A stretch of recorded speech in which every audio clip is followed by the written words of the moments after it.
Biggest thing, I went in the locker room and he was having a pretty tough time. And his toughest thing was, Dad. I said, "What?" I said, "It's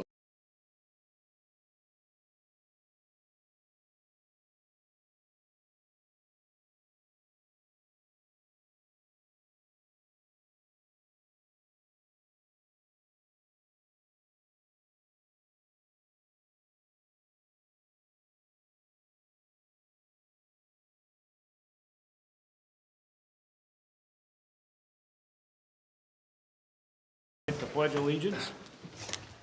Pledge allegiance to the flag of the United States of America and to the republic for which it stands, one nation, under God, indivisible, with liberty and justice for all. Okay, Ashley, can I have roll call, please? Cavalier. here." Kressel. Here. Platt. Here. Menard. Here. Melby. Here. Jurdy. Here. Fisher. Here. Briggs. Here. Okay, it's time for the open forum. If anyone would like to address council on any issue not already on tonight's agenda, may come to the podium, state your first and last name and address, please. Hearing none from council chambers. Chad, anybody on the phone bridge, please? Not this evening, Your Honor. I will close the bridge. Thank you. Agent logged off.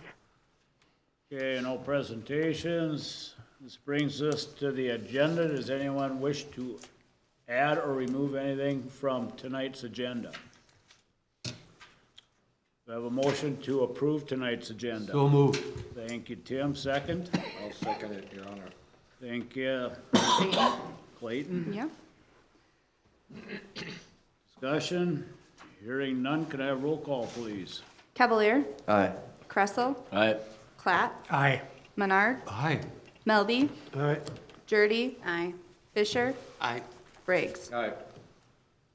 Okay, this brings us to the consent agenda. Does anyone wish to remove anything from the consent agenda? I have a motion to approve tonight's consent agenda. So moved. Thank you, Joe. Is there a second? Second. Second by Delane. Thank you. Roll call, please. Cavalier. Aye. Kressel. Aye. Platt. Aye. Menard. Aye. Melby. Aye. Jurdy. Aye. Fisher. Aye. Briggs. Aye. Okay, no public hearing, regular agenda. Ashley, please. Yes, Your Honor. Item 8.01 is to approve the modifying reinstated Crookston Housing and Economic Development Authority Cheetah Enabling Resolution. Thank you. Do I have a motion to approve this resolution? So moved, Your Honor. Thank you, Delane. Is there a second? I'll second. Second by Tim. Thank you. Discussion. Corky, please. Yes, this is a resolution which is a long time in the making, but as you all are aware, there's a desire to return the Cheetah Commissioners' Constitution to be a majority of the members of the public. This resolution does that. It designates that there will be 5 members of the public, 2 members of the council to be on the reconstituted Housing and Economic Development Board of Commissioners with resulting powers and what is necessary to make that happen. Further discussion. Hearing none, can I have roll call, please? Cavalier. Aye. Kressel. Aye. Platt. Aye. Menard. Aye. Melby. Aye. Jurdy. Aye. Fisher. Aye. Briggs. Aye. Okay, motion carries. Item 8.02 is a resolution approving the plans and specifications and calling for bids regarding the Crookston Central Park Campground and redesigned bathhouse construction to be located in the Crookston Central Park Campground. Thank you. Do I have a motion to approve this resolution? I'll make that motion, Your Honor. Thank you, Don and Clayton. Thank you. Discussion. Corky. Yes, as you're all aware, this has been a long process. What you have before you tonight then is a resolution, 1, identifying that the campground itself will be bid in alternatives. One with a 29 location of campsites and one with 21 as an alternative. These plans and specifications have been reviewed by our Park and Rec Director, Jake Solberg. They've been reviewed by Brandon Carlson. I have reviewed them. I believe Greg Hefta has also reviewed them. And these are the final plans for the campground itself for bidding purposes. Secondly, the bathhouse has been redesigned. Initially, it was to be a storm shelter bath house.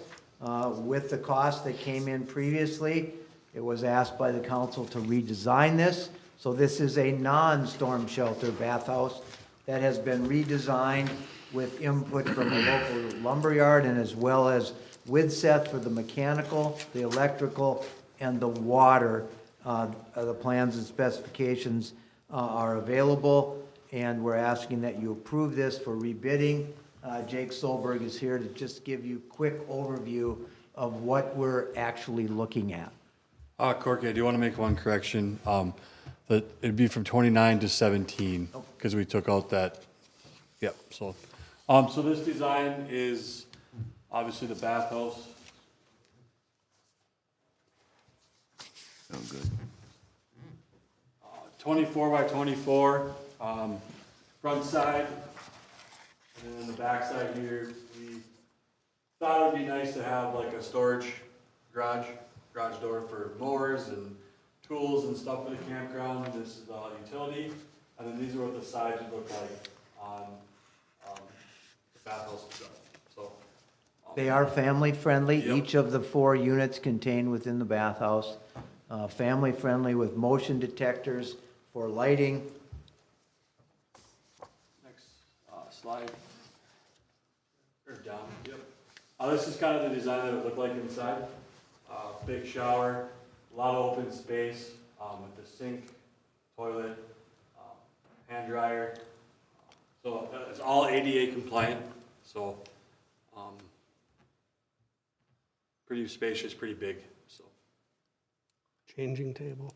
Yep, we'll put a changing table in there too. Yep, that's just not on the drawing, but we can put that anywhere in there. What type of construction, block or wood or?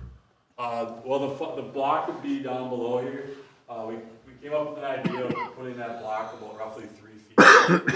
So if in case of a flood, if the water ever did reach that level, we wouldn't have any issues inside.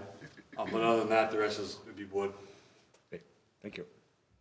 Jake, is the location the same location where the current facility is? Yep. So in the bid process, we will have to put a demolition to get that out. So, but yes, it'll be in the same location. And that design would be a lot different too. There'll be handicap parking and parking spots for vehicles and stuff right by that bathhouse up there. Yeah, because it's quite a steep climb up the ramp right now. Yeah, yep, it And the is, road- but it's all ADA compliant, the drawings that we received, so. And the It'd be looks, reconstructed.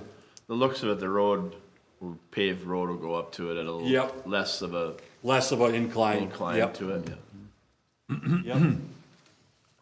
Jake, can I also ask, as far as, generally there's a subtype of formula that depending on how many campsites versus occupant, like how many bathrooms we have, so is that pretty doable? I mean, With four bath, yes. Okay. Yep, they're very, I don't have the dimensions on me, but they are, I believe 9 by 12 or 12 by 15, I can't remember exactly, but they're very wide open, spacious bathrooms, so. well, I was asking more for like the amount of campers you have versus, there's generally a So if- formula of if how many Oh, I see bathrooms what you you're saying. How have. many bathrooms you If we're at have? capacity, is that what you're asking? Yeah, I'm asking, yeah.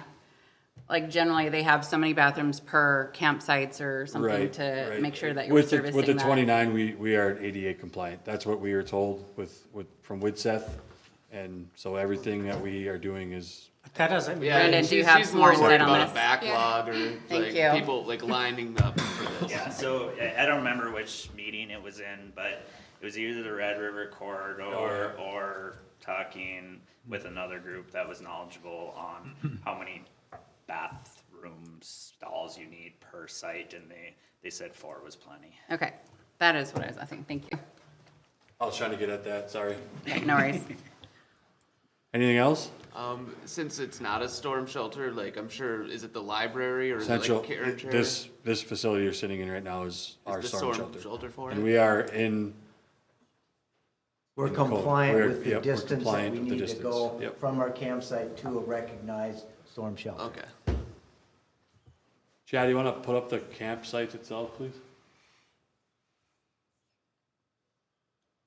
So this would be bid process one.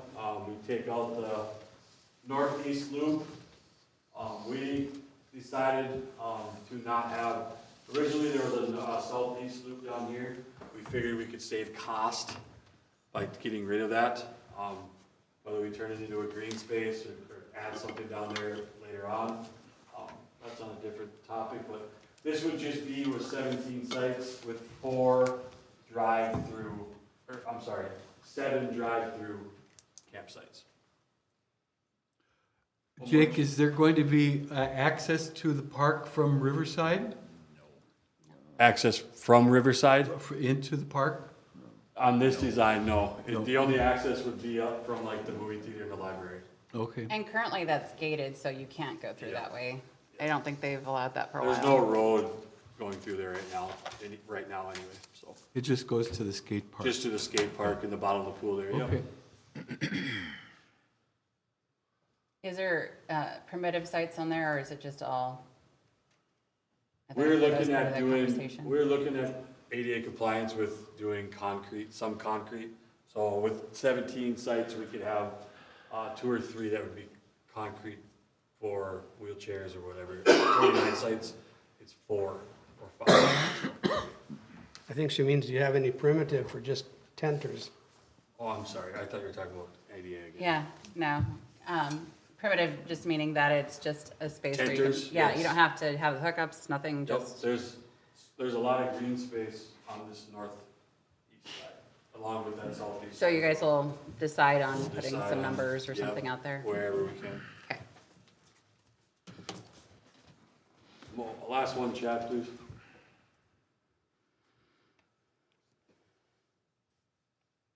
So this would be the 29 sites. We just see the northeast loop in here. And to answer your question, all this green space in here could be for tenters. But just no specific sites for tenters, that's just the area they go. That's just the area, just the tenting area. I would maybe suggest that we Sites.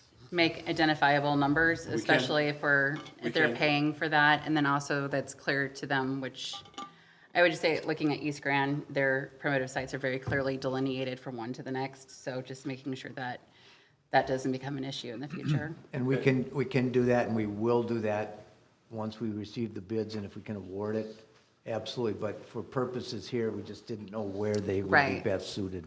So that loop off to the right, is that still up in the air of whether we're having that yet or not, or is that? No, that's that's what we'll bid, but this first one Jake showed will be the alternative Would be one.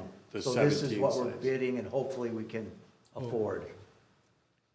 So there'll be fire pits then for the primitive tanning? Yeah, Got it. I'd like to have Yeah, fire I pits just for each wanna site make down sure. there, yes. Okay, thank you.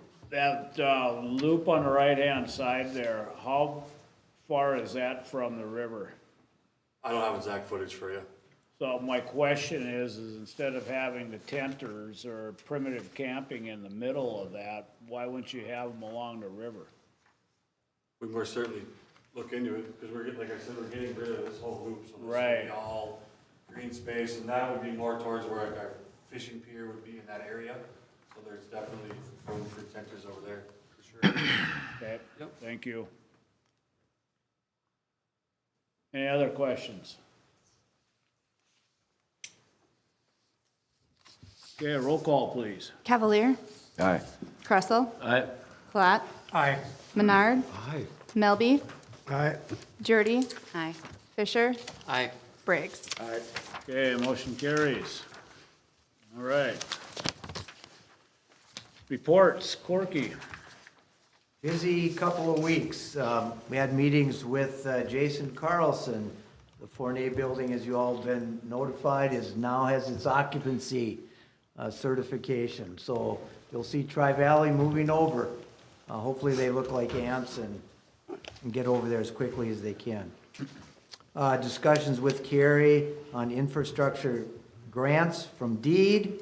We also had a meeting to discuss the erosion that's occurring along Crescent Avenue, how we may address that particular project that we need to get done.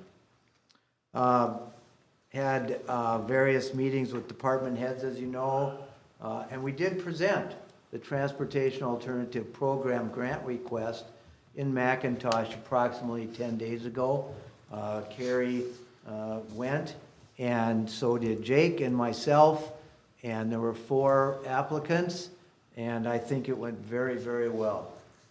Jake did a great job, Carrie did a great job, and I believe, I'm optimistic that we'll get awarded something.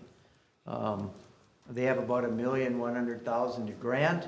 They had project requests that far exceeded that, but ours is shovel ready. We told them we could start tomorrow if that's what they wanted. And just an interesting side note, and you might find this humorous, one of the panel members also was a presenter. I don't quite know how that works, but No conflict of interest? apparently not. But he was very receptive to our proposal.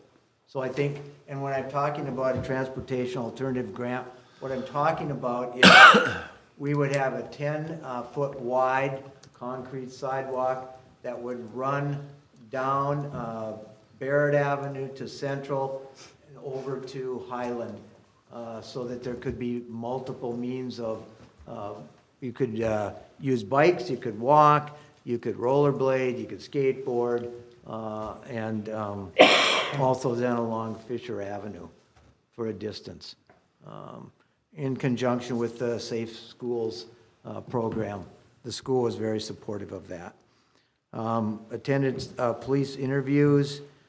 We had street assessment meetings with Ashley and Brandon, and you'll get the benefit of that tonight. We have fire negotiation discussions. We're still in negotiations. We have a meeting set up for the middle of March. We also met and discussed today finalization for opening Washington School childcare. They're having open house tomorrow night. She hopes to open on March 6th. She already has a total of 14 who have committed. I believe it's, I could be wrong on this, 8 toddlers and 6 infants, or reversed. But she's very optimistic about filling those spots up to 34. And we're talking now with the school about the possibility of meals being provided, but that would not come into play till next fall. So a busy week. All right. Did you give a time on that open house for tomorrow? It's 5 to 7 p.m. And yes, she's very excited because she's had these commits from people and she hasn't even had an open house yet. That's wonderful. Well, it definitely attests to the need, right?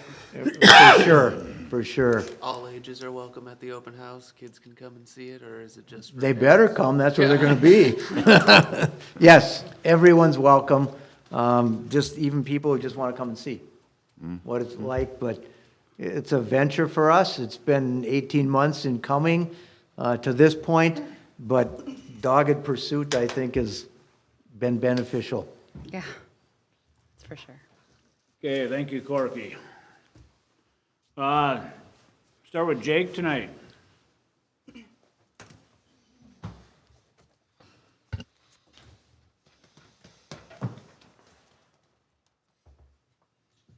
All right, just a little update. I have been in contact with Wired Electric, who's doing our software update. They do have the HVAC part of their process done. They're moving forward now with the water, or the heat pumps and the pumping system. I also talked to our group that's gonna get our compressor, SCR. He was hoping that compressor would be in either today or tomorrow, and then they'd put it on a truck and be out here this week. So that's what I got from the guy last week. Cody's been doing really well. The pool's running well. Haven't had many issues since he's been back, which has been great. So he's looking at doing some spring stuff now with programming there. So just look forward to our website, and we'll get information out on that one as soon as it comes out. We have our Mite Jamboree last weekend, this past Saturday. We had roughly 19 teams come to town, and if you drove by the CSC on Saturday, it was packed. There wasn't a spot to park in. Yeah, it's awesome. Nothing but great, good compliments. So I just want to have a big thank you to the Blue Line Club and all the parents and everyone that was involved to make that tournament or that jamboree great. The Mite levels are 8 and 7-year-olds, so it was fantastic. We had all 3 sheets going all day, and it was a lot of fun. So thank you to everyone involved with that. This weekend, starting Friday, we will be having, well, actually, let me back up. Thursday, the UMC will be playing against UMary. Friday, they'll be playing against UMary, and then they're done for the season in Crookston. And then we will be hosting our 15 UA regional tournament, which is starting on Friday. Puck drops at 3:30. And then we have a district and regional starting back up on Saturday. So there'll be 12 teams, families, friends, relatives and stuff coming to town. So it'll be another big weekend at the CSC, and then we'll have one more weekend of for our figure skating show, the second weekend in March, and the CSC will kind of be starting to take out ice and stuff like that. So, but starting to fill up with baseball and softball and all that good stuff at the turf. So we'll be ready to go with that. Been busy, getting ready for summer now too, so. Any questions? So that first part that you mentioned, that was the company coming in and getting all of our, Software updates on the computer, all our graphics, and looking through our whole entire system and fixing what they can fix, and then also making a list of what they can't, but what they found. Does that make sense? What they cannot fix, but what they found. So Josh, his name is Josh, I don't know, I can't recall his last name, but he's the owner of White Electric. I have been in contact with him on a weekly basis, so they can do a lot of stuff remotely, and his plan is to come out here this week, actually, is what I was told the last time I talked to him last week, so. so the goal is by hopefully next season, Yeah, we should be fully up and running, and everything in the sports arena that's supposed to work should work, right? that is the goal, yes. Yep, Jake, it's Josh Holt. Josh Holt, thank you, Chad. Yes, that is the goal, yes. Which, to my understanding, everything that's supposed to work hasn't been working since we built it. Is that fair? Probably. Can you repeat that, please? I said, the everything that was supposed to work in that whole system out there probably hasn't been working to its full extent since we built the arena, correct? I mean, I know you're getting in late, but I can't answer that. I guess I don't know if it ran for a year or 5 years. I don't know. I know it sounds like we've been just, getting by to get by for Yeah, so what 9 was plus the years. system before this system that we're getting now? It's the same system. It's just being updated. Okay. It's being rebuilt. Wasn't there some pieces that were put in backwards as well? There's been some, yes.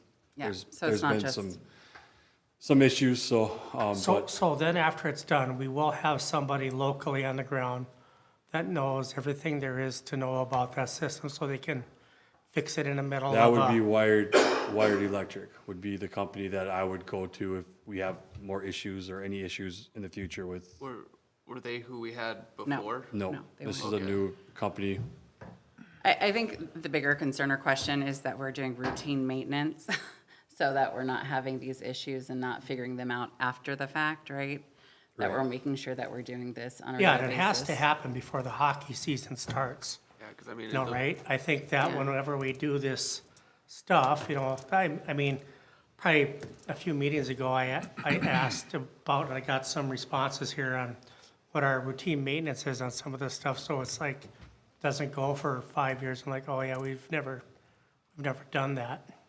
So hopefully on this building especially, Yep. the arena, we don't run into those situations. Didn't we take out a contract for that? It's our intention then Be to done, have a so contract that we will do that already at been least twice a year, yes. I think we have to do that, so,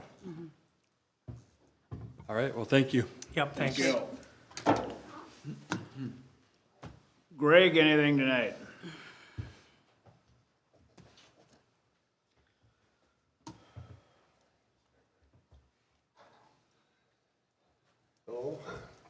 Yeah, just real briefly, as Corky mentioned, the Forney building, we did issue the certificate of occupancy for Jeff Evers.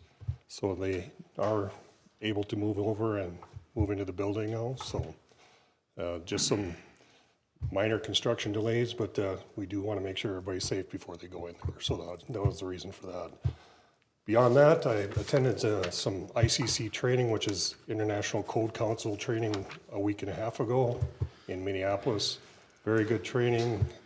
I learned about quite a bit more about mechanical systems, roof trusses, load pass, egress, occupancies. I mean, the list was kind of endless, so I could go on and on about that. But just want to let you know, thank you for letting me attend that training, and it was good to get further along the career path with that. So otherwise, there's about 3 other houses that are in actual construction right now as the winter season goes on, and monitoring that. And that's about it. Ag Innovation, I do need to go up there and take a close look this week, so I don't have really an update for that right now. But Looks like they're moving along. Did we ever address the issue with the, what was it, the property downtown that was having like unsafe issues? Oh, yeah. Yeah, that's done. I drove by it, I seen you Yeah, but it working on it one. has it been addressed? I just don't remember getting an it's update. it's already been done. Yeah, Okay. I think I mentioned that several. I must have missed that one, sorry about that. No worries. But, okay, Yep, that's great. the old Armory building. Yep, thank you. Thank you very much. Thanks, Greg. Brandon?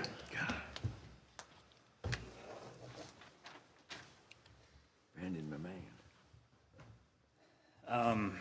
You know, I was working with Chris Trosted at Highland. He just found out last week that he was awarded the Safe Kids of Grand Forks grant for about $17,000, and we're going to use it for some pedestrian signage on Barrett and Central. And I don't know exactly what his full plan is for all of the funds, but he was awarded that grant. I believe it's through All True in Grand Forks that facilitates that grant. But so congratulations to Chris on that. I've just been working on the assessment process and digging into it. The street guys cleaned downtown last night, so cross my fingers that's the last time this year for downtown cleaning, and we'll start.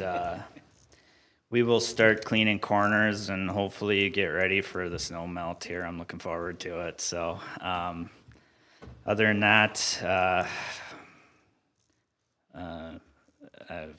Ian Tiedemann decided to take a different position, so we will be looking for a new water superintendent. And Corky and I and Jordan are kind of working on redefining that position a little bit as a utility superintendent to kind of combine the wastewater crew into that department and kind of get it to function. You know, I combine those two on call weekends, and without them working together on a daily basis, it's hard to get them cross-trained and really working efficiently together. So Zach and Edgar, the wastewater crew, are reporting to the water plant every morning right now, and it's just some fine details of just defining who they report to or who they answer to, kind of a deal. So working on that, and hopefully the next month or two we'll have some good candidates to look at. So I am currently filling that position and helping the water, I'll call it water guys, but guy out. Blake is our only water operator left, so I'm starting my mornings off there and helping getting those guys going. And anyways, that's the negative of this report, but anyways, that's all I got for this week. Brandon, can I just ask, I know that like we were trying to reevaluate salaries to make them competitive. I mean, is there something that we could have done or been, or I'm not gonna, defining this? Yes, so I'm not gonna go into Ian specifically for. Yeah, no, I understand. I'm just wondering if there's something we could have, or that we should be looking at to make sure that this is competitive going forward. Yeah, and we are looking at that. I'll say that wasn't a factor for him. Okay. So. All right, thank you. Thank you. Thanks, Brandon. Chad, anything? Yes, Your Honor, just briefly, the IT department has been working with police and Park and Rec. We have administration coming up to do in-servicing for training for keeping our website updated. So there'll be more up-to-date content on a regular basis going forward on our site is the intent. IT has been assisting the police department as they onboard new officers, getting accounts and new computer workstations set up for them. We'll be assisting this week with adjusting all of the workstations that were moved out of the bullpen room back into the bullpen room for them going forward. And then finally, tomorrow afternoon, we have our kickoff meeting with our managed service partner, Exogen, and that is moving forward with our unrestricted funds, getting our new servers brought online, getting our new network brought online. And that's all I have, unless there are questions, Your Honor. All right, thanks, Chad. Thank you. Shane?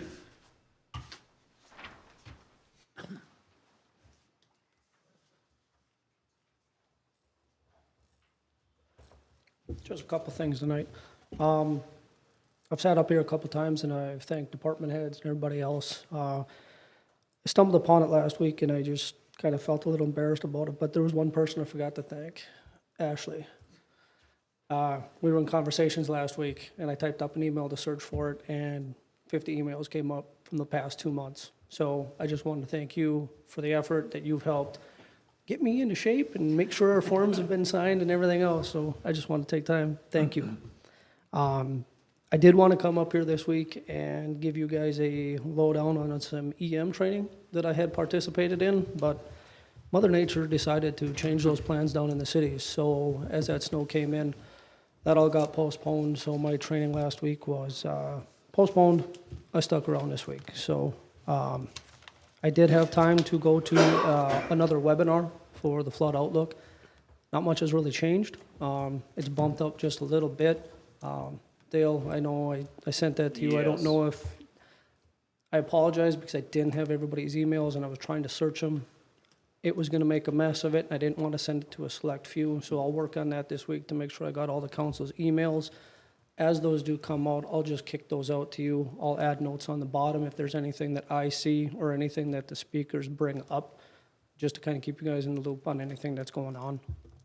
And we are, with that, I guess, we are going to have a CERT training down at the fire station. That's going to be Tuesday, March 14th from 6 to 9 p.m. Once I get my email list all figured out, I'll make sure I kick that to everybody. What we are going to focus on is our 800 radios that had come in. Garrett down at the station has worked together with another gentleman from Climax who knows how to program them. The 800 radios are just going to up our ability for our communication, just make it that much stronger. And with that, we need to have anybody who's going to operate them take a couple armor classes. It's not going to be too terribly hands-on, but we're going to do a big group meeting. And there's 3 classes that we got to take. And essentially what it's going to do is it's going to get you the boots on the ground knowledge that you need to operate these 800 radios. And that way we can go ahead, answer any questions that night. So we'll sit through some classroom stuff, and then we're probably going to get you a little bit of hands-on towards the end of it. We're hopefully ballparking an hour and a half, maybe 2 hours just of this classroom where we're going to do the lessons.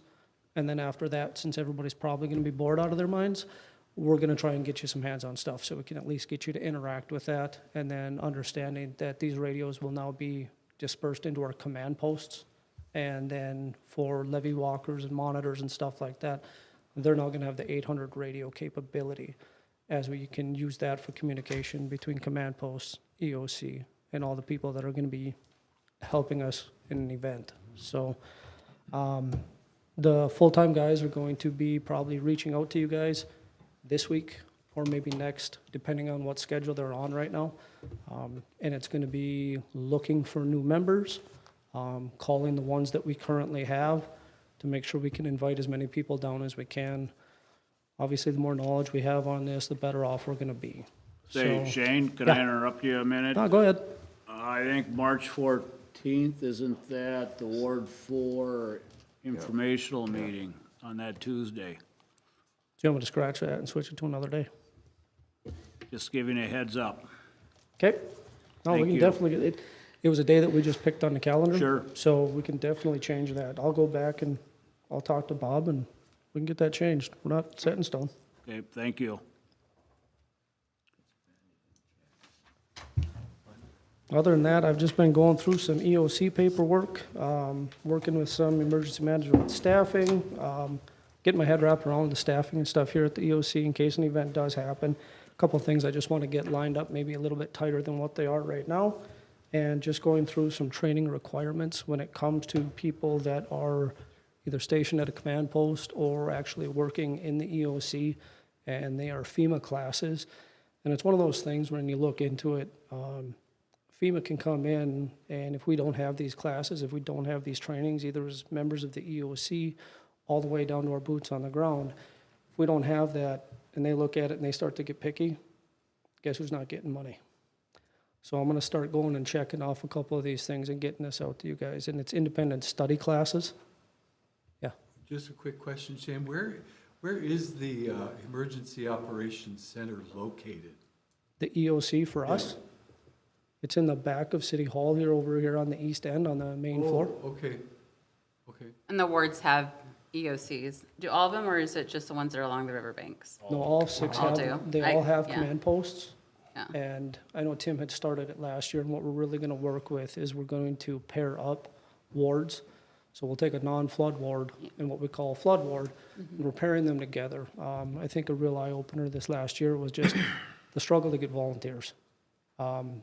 It was really tough in the way that the media and the way we were trying to get the messages out and stuff, and we were still really scrambling.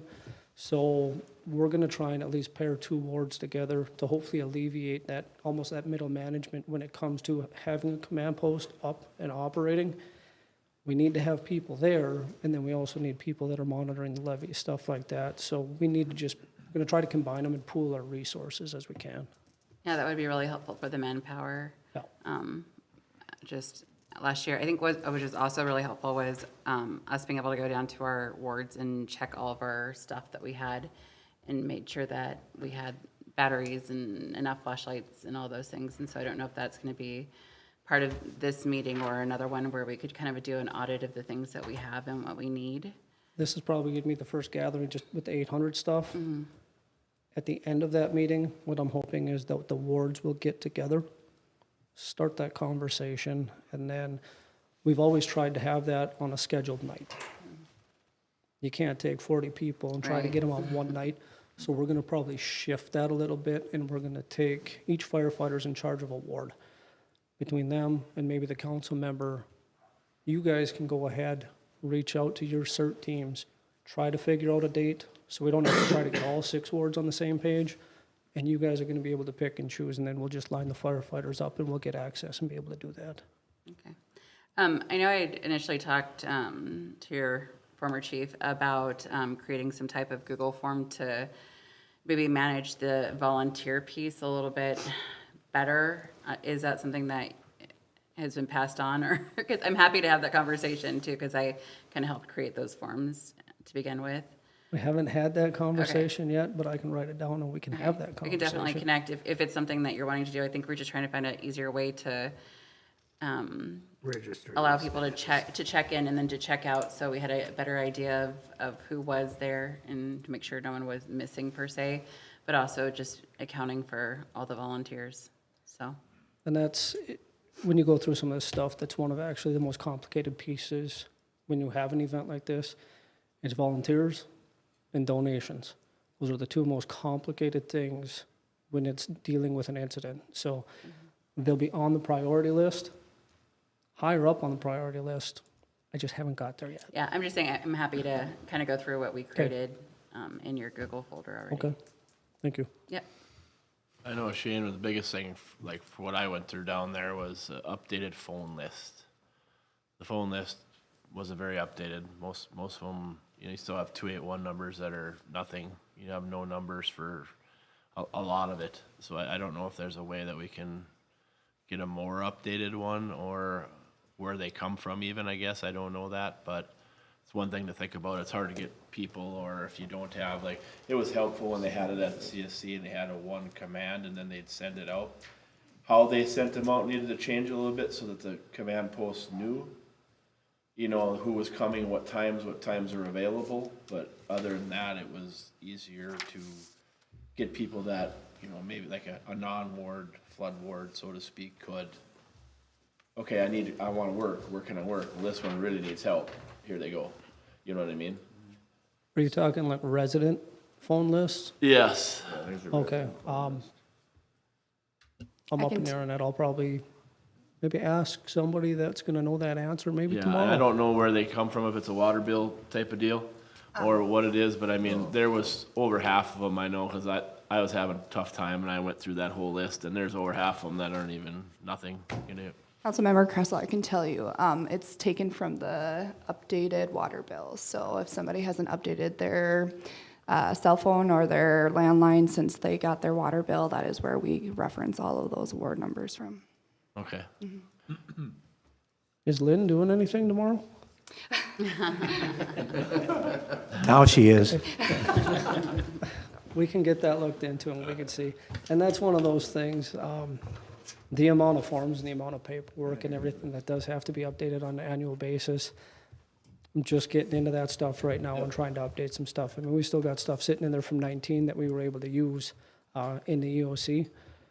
Some of those numbers don't change, and there's other ones that do. So we've got one guy down at the fire hall, and that's all his job is all year long, is to make sure that he updates our emergency contact numbers with any of the resources that we have. Because it doesn't take long, it'd just be a couple of weeks. You think you have it updated, you go right back through it and catch another number. Right. So that was just an idea. Yep. That was just something that I had went through the whole time. Then you end up with the same. You maybe 10 people that just keep working over and over, and then as long as last year was, that got pretty tough. Yep. And I think it's something we can tie in, like we're talking about with like volunteers. Yeah, we do need volunteers if we got a sandbag or monitor or anything like that, but maybe we can dedicate some of those volunteers maybe to a command post. Right. Maybe if they are short-staffed, because you're talking 2 to 3 people. Yep. Maybe instead of pulling them and sending them all to, make sandbags or deploy sandbags, we can grab a couple of those and bring those to a command post. Yep. No, that'd be a good idea. Just a different way of just instead of relying on that phone list or rely on one person. If you can't find somebody to sit down there to call, something more of a broader range would certainly help. Okay, we'll look into it. Listen, this day and age, we should have a program. I mean, so somebody doesn't have to sit and call numbers individually. I mean, I'm sure there's got to be a system out there where it's computer generated to send out a burst of whatever to call for help. I mean, is there or is there not? I mean. There is, that's something that IT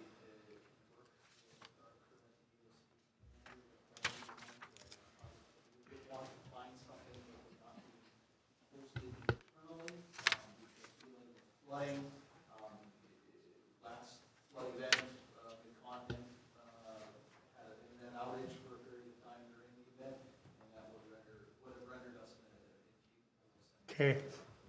So didn't the sheriff's department do something on our behalf?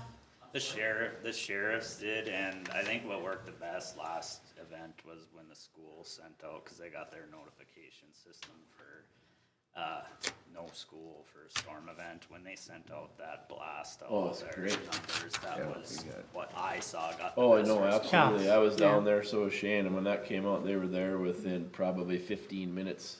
So I would bet on that in a future event, because that But, seemed.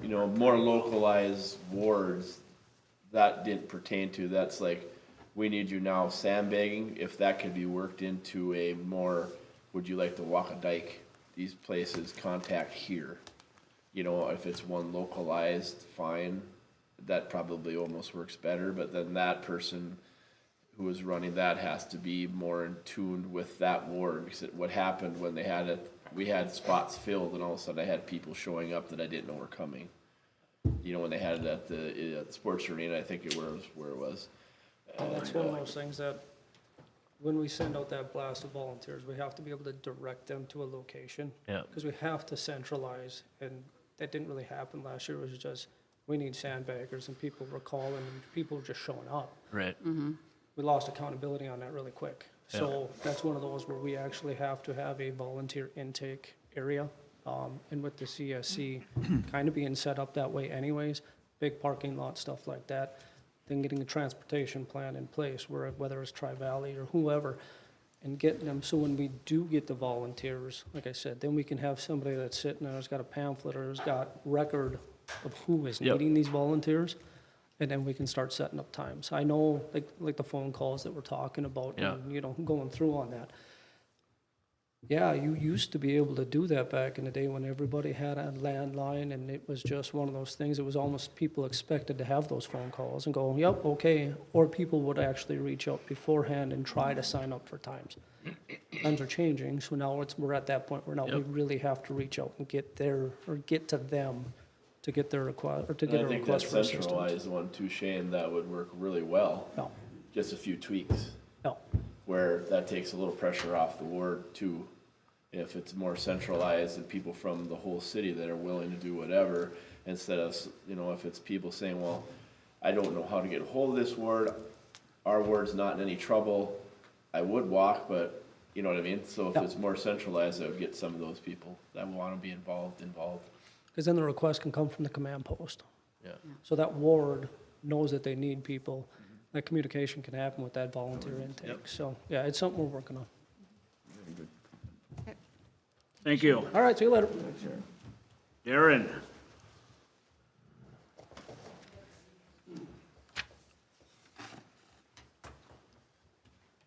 Thank you. Mine's real short, so. Just hiring update. Unfortunately, mine's a little more positive than Brandon's. However, I have been there many, many times in the past, so I feel your pain. But if you remember, we had 4 vacancies at the start of the year. I'd mentioned previously Nick Fladlin comes to us from Grand Forks Police Department with about 4 years' experience. He started on 13th. He's doing amazing. We had another officer start today. His name is Corey Rich.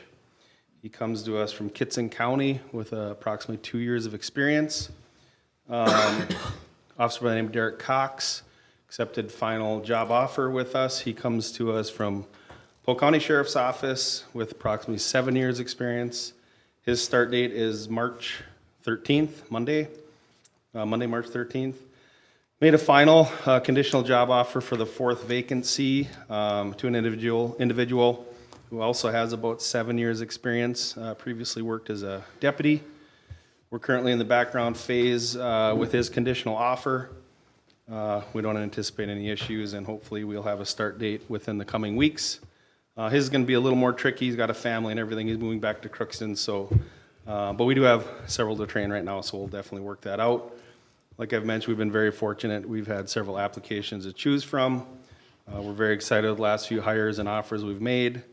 They're going to be great officers, are great officers, quality people, so we're going to be a great fit within the organization and the city.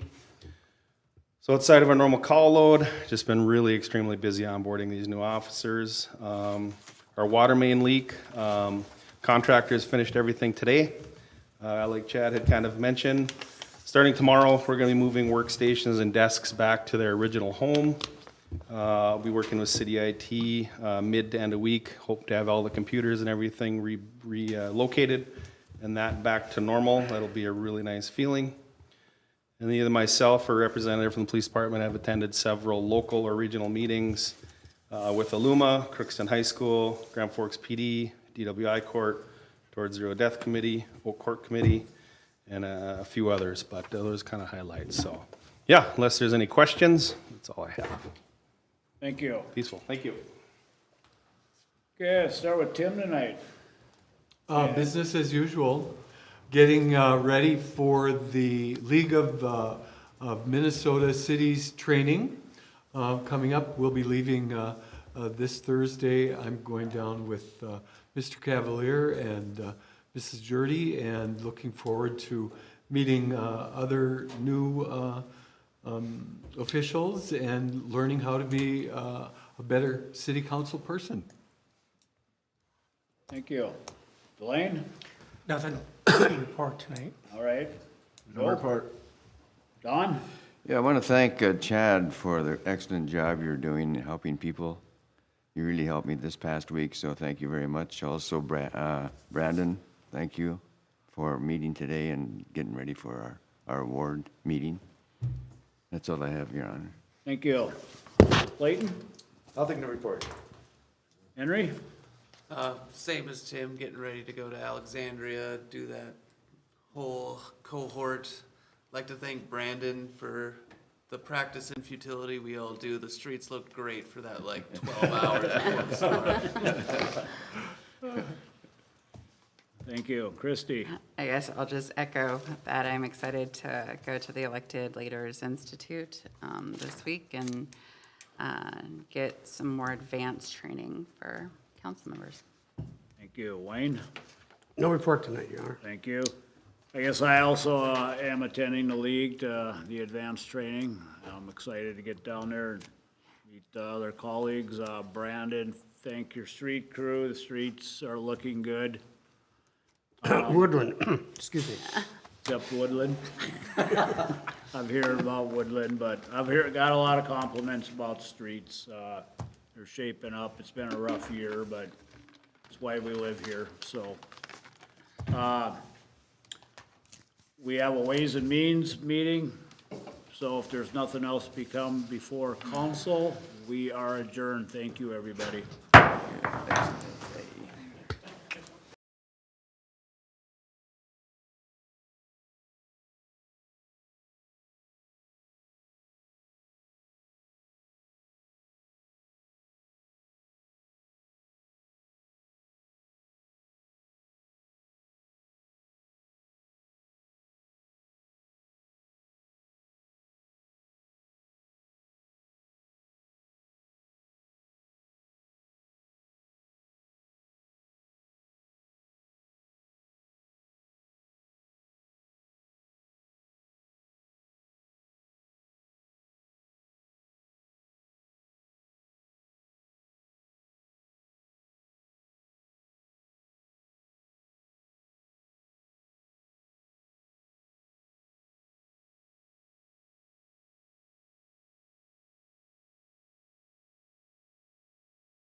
For March, Monday, February 27, 2023, to order, please. First on the agenda is the Cheetah Board member appointments. Corky, Yes, please. in anticipation of the resolution passing, which it did tonight, I've been spending about a month contacting various individuals who have expressed an interest in potentially being on the Cheetah Board, and I have received commitments from these individuals you'll see in front of you. For those of you, I don't know if you all know them, but Annette Thompson works as a financial consultant at the Bremer Bank Building, but she's independent. And Carrie and I thought we want as much financial background in the people who we have selected, or recommending, obviously, for your consideration and recommendation to council. Delane, obviously, you're the chairperson now, and you've expressed an interest in Tim as well. Phil Schramm is the chief financial officer for the Brian Bowl project out on the end of Minnesota Street. Phil has a lot of experience in financial matters. He has worked with various businesses setting up their accounting procedures, and now he works with Brian Bowl to arrange financing and funding for that operation. Nick Nicholas, you probably all are familiar with Nick. He's served on the council. He served as a county commissioner. He has a historical background at D as their, I believe, CEO, and extensive background. And all of these people have expressed more than just an interest. They've expressed a real desire and felt honored to actually be considered. Morgan Hibma is a woman who actually is in marketing at Lithia in Grand Forks. She has run for the school board, and she has a financial background and a real interest in serving. City Council. Yes, and a real interest in serving. And Tom Shea. Tom Shea worked previously at Bremer in the financial department and in the management department. And all of these people have said they're more than willing to serve. In fact, they want to serve. And so I am presenting them for your consideration tonight. Others were contacted who also expressed an interest. But in working with Carrie and myself in screening applicants, these were the 6 that came forward to be recommended to you all. Need a motion? No motion, just if there's a consensus, is there a recommendation to present these as a slate for the next council meeting? Yep. Yep. Yeah. Yep. Okay, great. Moving on, Okay. Street, final discussion on the 2023 street improvement. What this is tonight is for your consideration as to the manner and method by which streets will be financed. This is a discussion about the policy which you wish to establish for the city in paying for street projects. It is not a consideration of any particular projects. It is rather setting a recommendation for policy on how those particular projects are financed when they are recommended. And Brandon has done an exceeding amount of work on this, and he can talk to you about the specifics. Okay, so I came up with this presentation just so that for some of the new members, and maybe some haven't really dove real deep into the way that these properties are assessed. So first I was gonna break down how we come up with the assessments and how they're calculated, I guess, is the easiest way to say it. So, Chad, can you go to the next page?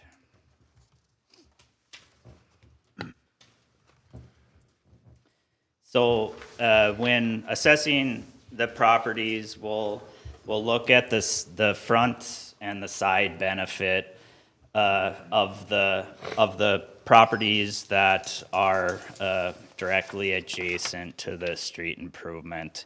And that's pretty vague, but I'll show you in future maps exactly how we come up with that. So, Chad, next page.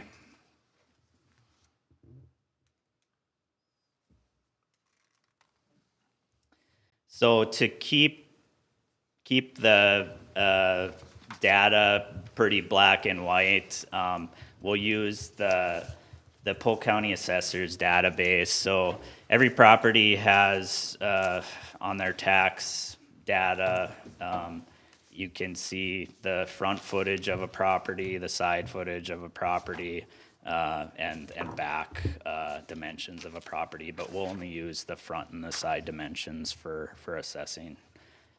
Next page.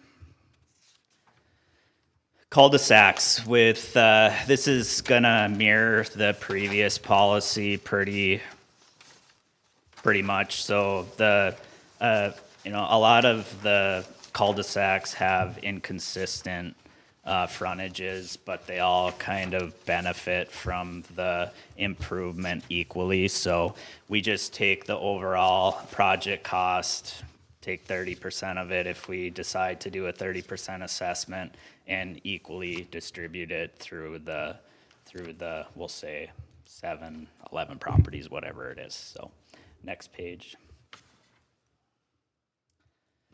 So this is a map, and it's, I wish all assessments were this, all blocks were this square and this plumb, but, so this shows 300 feet, east-west, 300 feet, so a square block, 300 feet by 300 feet.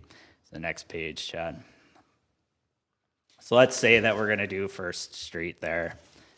Tab one more time, Chad. So the yellow shows the front benefit. So these properties have they all have 60-foot front lots, and if this was the only street to be improved, all the yellow parcels would be assessed their share of the street improvement. And since these are all 60 feet wide, they would all just get 30% of the assessment. You know, if basically what we do is if a lot is 75, you get down in some of the older editions, will be a 68. You take all the frontages, you divide them by the total frontage being assessed, and then they're all assessed proportionately to their lot frontage size. So at the end of the day, if they have 50 feet of front, they're gonna pay half the rate of a person that has 100 foot of frontage, and so on. So tab again, Chad. So now we add second on to it. Tab again. Obviously, that's the same. We'll just have front and just front, and then now you add the in-between street there. This is where the side assessment comes in. So tab one more time, Chad. A half a block is assessed equally, essentially the same. So there's 150 foot of side lot dimension there. So that 150 feet gets divided proportionate to their frontage. So the first two lots will get, a little bit over 2/3, and then half of that middle lot will get assessed for the side footage. So, and then that other half gets hit again when they're over on the other side. So, I mean, it's as equal as any system that I've seen that, you might, all right. It's as equal as a assessment calculator that I've seen. And then. Is this pretty common practice for most cities? Yes, this is pretty much how every city assesses. So then, if when you get on that side street, they're not doing the frontage, so then the the lots to the, I'll call it to the left, the west, I'll say, they get assessed for a half a block. So, this is how in the red, so 10,007. If we were to assess, if we were to assume that we were assessing, I think I said 300,000. For the street improvement, if they were assessed only frontage, they would get $10,700 assessment. And then if you go on the south side of First Avenue there, they get front and side, and the lots that get the full width side, they're at 17,400, I believe. I should have printed this out, my eyes aren't that good, but, and then, the side lots, that only get side, assessment over off of the left-hand side are a reduced rate because they're not paying the frontage. And, as you get over to the other side, so the lot that only gets assessed half their side in this portion is a couple of grand less than the lot that is getting the full side assessment. So at the end of the day, everybody pays their share when the road goes by. It just kind of depends on when the projects align. So How's that going? Say on Second Avenue there where you got? Yep. If I'm on the same page, and you're doing this Second Avenue, Yep. okay, this is how they get, this is what gets assessed for it? The red, yep. That's the side. So there's 150 feet of frontage there. And then, so we use their front footage to divide up the side 150 feet.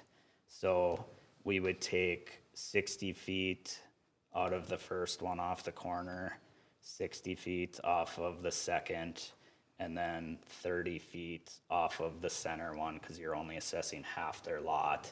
And that's how you divide out the 150 feet proportionate to their front lot dimension.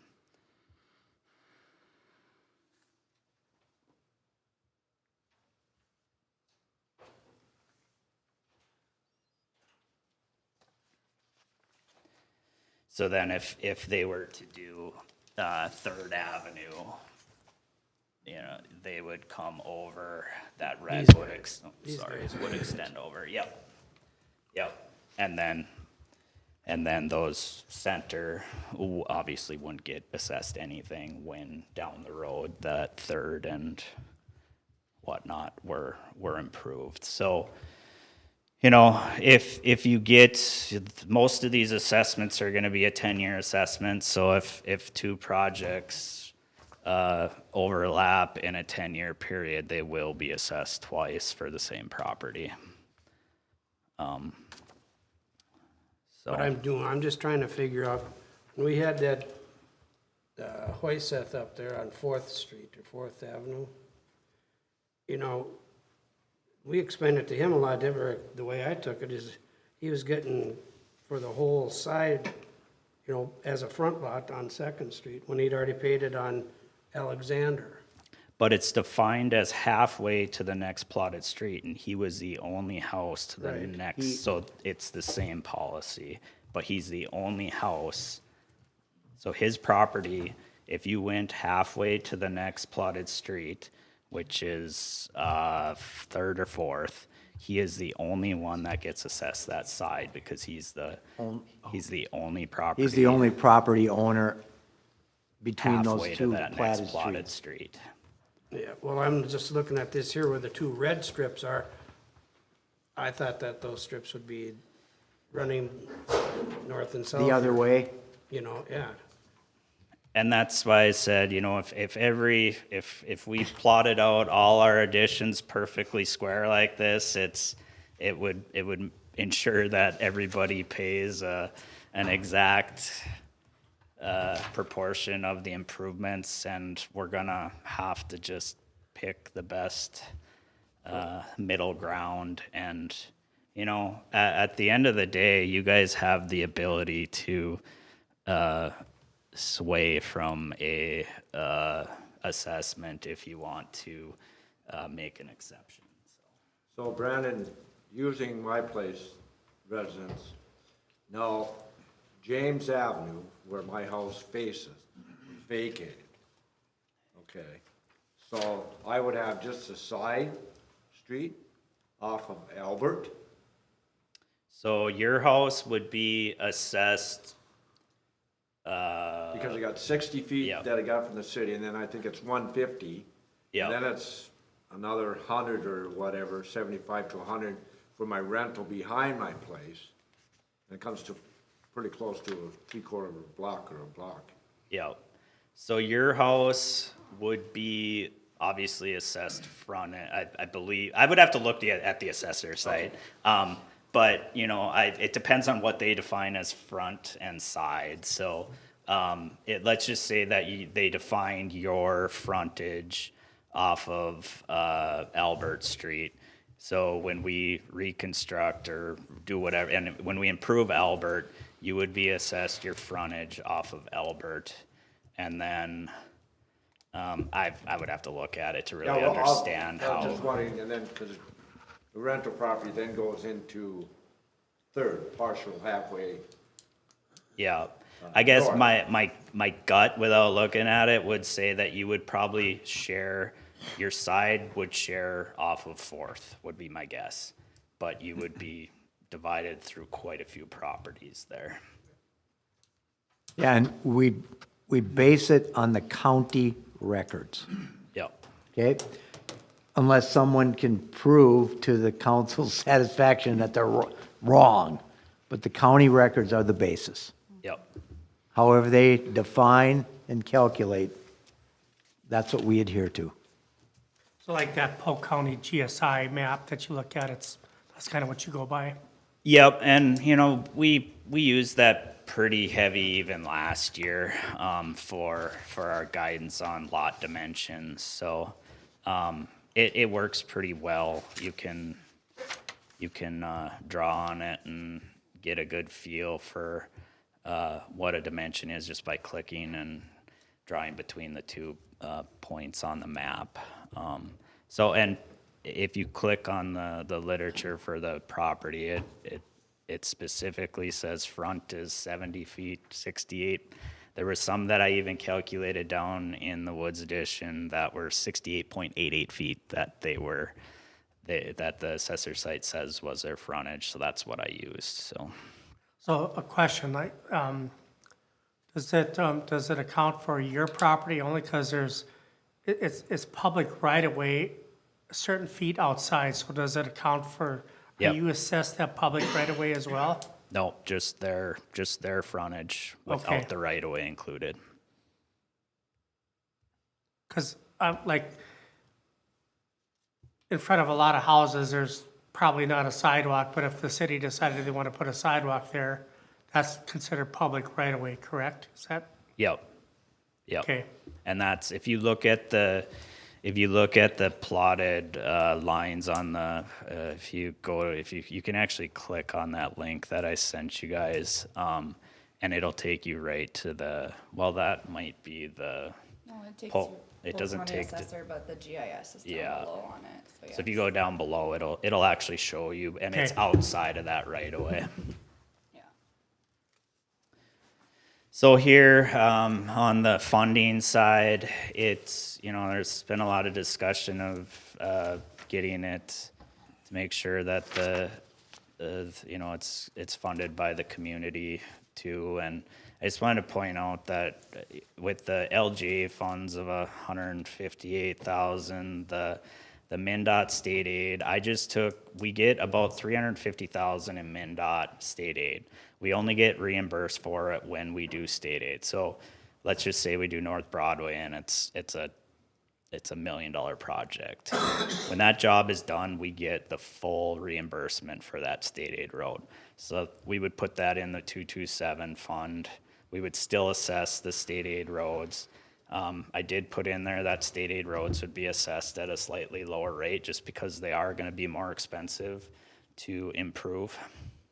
Go Is ahead. that up to you on determining, if, what state aid roads gets done each year? At the end of the day, me and Rich, yeah, but the MnDOT, this fall, the MnDOT road state aid guy came and he pointed out a couple that he would like to see done too. I think it was North Broadway and. So the reason I asked that question is it would be in our benefit if you made sure each year, just to get the state aid funding, that you would have a X amount of those roads done each year to get that state aid funding coming back into our, does that make sense, or am I? Yep, and, you Because know, in a 1 year, you wouldn't want to say, okay, all the state aid roads are good, so we're just gonna do these roads. Then that year, we'd get no state aid funds if you did that way, right? yeah, I mean, we get the funds either way, they bank into an account. Oh. And we, you know, there is a cap on it. I think it's like 2.25, something like that. But they can sit there until an improvement is needed. And there is ways of shifting the state aid roads around too. You don't want to shift a state aid road that was just improved because you have to pay back if you do. But if a road's, we'll just say, coming to MnDOT's definition of the end of its life cycle, but you think it has 10 years left in it, you could undesignate that street as state aid and we can redesignate another one, and we kind of play that shifting game whenever we can too. So but yeah, I mean, we don't lose the funds if we don't use them that year. They just sit in the bank unless we get to the point where we hit let's say that 2.5 million. So, and then, you know, the water funds were supporting these street improvements pretty heavy, just based off of a couple of the roads were tore up because they needed a new water main, and saying, you know, a decent part of these jobs is redoing some storm sewer and possibly some light sanitary trenching, and then, you know, if we pull out of the 227 reserve fund, that is tax base. So I guess I wanted to point out that, you know, the general public is already funding street improvements pretty heavy. So it's just something I wanted to throw out there. So. Yeah, there is an obligation on the community to fund roads. And as Brandon has expressed, by using these certain funds, the community's actually paying for whatever percentage isn't directly assessed to the property owners. And so it's for you all to figure out what's the correct ratio here. But the public does fund that through the various funds that we have. And you know, if you look at LGA and you look at state aid, they typically do an inflation increase when they look at these contributions to cities annually. So we've talked about making this as, you know, low maintenance as possible for maintaining the increases in the future. And if you do it, if you keep your LGA and your MnDOT into the equation, those are typically historically going to get an inflation increase, especially on heavy years. Like last year that we had, you know, the federal projects went from, I think, 800,000 annual, or every 4 years. We get 1.2 every 4 years for those projects now. So it's, as far as the water bill, if we can only put a set dollar amount on a water bill, and we're gonna have to reevaluate that annually if that's what we decide to do. You can't, Ashley pointed out after our last meeting that that any tax that you put on, like, we'll call it a sales tax, those all have to be, I believe, voted on, right, Ashley? So, if that's what the council decided. You have to what? So it would have to be part of election. So, you know, I don't know if you can have a special election or not, but. So let's just hypothetically, if, we just didn't want to assess anybody, anything, and we came up with a percentage amount to say, okay, City of Crookston, we're gonna come up with this amount to cover our roads each year, 2%, 3%, whatever the amount is. Is that, and we'd have to hold an election?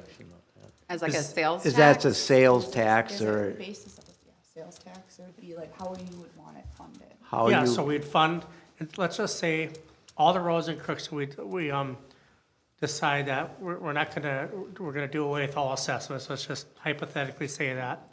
And then say to get our money to fix the roads, we're gonna put it up for election so then everybody's always paying the same amount on all the roads that we do each year. Is that possible?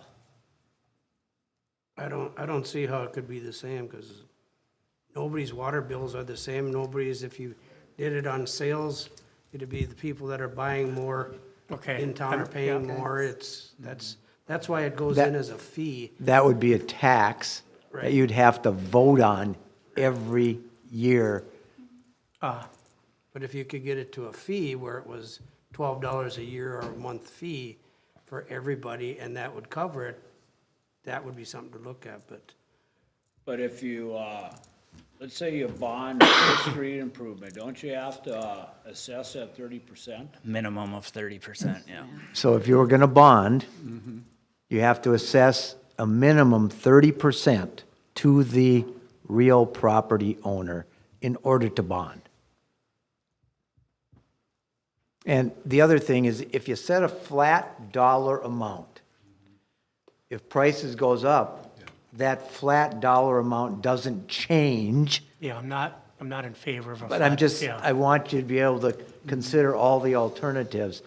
You'd have to either effectively reduce the percentage of benefit, or you'd have to act on it every year so that dollar amount reflected the increase in the price to keep it at the same ratio. So I guess, I mean, for me, the goal would, let's just say, for easy numbers usage, let's just say a street costs $100, we have to assess the property owners for $50, and the city would have to come up for the other $50 to make, so that's, when we're all done with this discussion, my goal would be, is we don't have so much left over that the city has to just come up with at the end of the year, because we didn't assess properly, I guess. Because I just don't want I want to continue to get our streets done in a pace, because I think you said we need to do a street, however many miles of street to keep up on what did you say, a 50-year cycle or a? I mean, the short answer you'll get is 30-year cycle of a 30-year. road, but, you know, there's gonna be some that last longer, some that don't, but. I want to have something we assess the right amount, and then the rest of it either comes through like a citywide fee, like through the water bill, so at the end of the year, the net is zero. Does that make sense? Is that I think you're better off. plausible? I think you're better off going a percentage, and then it's, No, like I said, whatever the percentage is, I mean, we can't do a flat rate, we have to do a percentage. Because year to year, things change, and that percentage will help us keep up with the inflation over the years, correct? Yep. But, because in the past, we just used a flat rate, and then at the end of the year, we're having to come up with our, Out of reserves. out of our reserves or whatever to pay for it, so. Yeah, because a flat dollar amount effectively doesn't address any increase in costs. Right. It reduces, if you translate it into a percentage, it would reduce the percentage that the property owner would be paying. So, Just for clarification on here, if we don't do at least the 30% assessment, there's no way for us to bond, correct? Correct. And then the other piece of this, in which Jolene mentioned, is that he was thinking for us to be net zero and not have additional costs to take out of reserves. He's proposing some type of fee to be on the water bill or what have you. Is that even a viable solution? Well, it can be done, but it's cumbersome, and you have to go through some public hearings, you have to go through, I believe you'd have to go through a vote Well, as the whole idea was, with the last time we were talking about, Wade and I were discussing, well, that's a lot to jump from what we're at now to what we need to be for the residents. And I can get on board with that, but we have to get the money from somewhere. And If you start assessing at, say, a certain percentage, and then you add another fee to a water bill, that also adds to that percentage because you're doing it per household. Right, but So the that rest, percentage could be, say it's 25%, and say whatever they assess is another 5%, it still equals out to be 30%. And I would, throwing numbers out there. I would really want to check on that to be Yeah. 100%, because when you assess, you have to be able to show there's a benefit to the property. And I'd really want to check to see, if you put it on a water bill, how does Joe Smith, a mile and a half away, how does that relate? didn't you say last meeting he uses the roads, so he gets the benefit? Well, that was a theory of why we would do it, but how you would practically implement that, I want to check a So then- procedure. Then like Wayne's idea, how, I mean, other than just at the end of the year figuring out how much we're short, raising the levy to figure out what we got to do, that's basically a taxing everybody in a sense anyhow. Well, it's certainly not a direct tax on them. It comes through the state aid or the LGA or the levy that we assess. It's not that direct tax. Right. So if you put say a percentage or a fee on your water bill, wouldn't you have to look at that every year to see if you gotta raise that percentage? I didn't think that we could do a percentage on the water You bill. I thought it can't had to do be it. an You can Well, put it'd exact be a number. fee, but I mean, you're looking at, You have to review that every year. every year you'd have to evaluate it, see if you gotta go up another few pennies or a few dollars. But I mean, what Brandon was showing us the numbers a couple weeks ago, like if we did the 30%, we almost don't touch the reserves. Like the reserves were pretty clean if we went up to 30%, like. The 227 reserves, Yeah. you're Right. hitting the water reserves with 600,000, but, it's, yeah, you would hit, you wouldn't be at 30%, hypothetically, if we did all the projects that I proposed this year, you would, 117,000 would come out of the 227, but that would fluctuate every year. I'm pretty comfortable that at a 30%, other than the water fund supporting the roads that were affected by a water main replacement anyways, would be the only reserves that were really hit, so.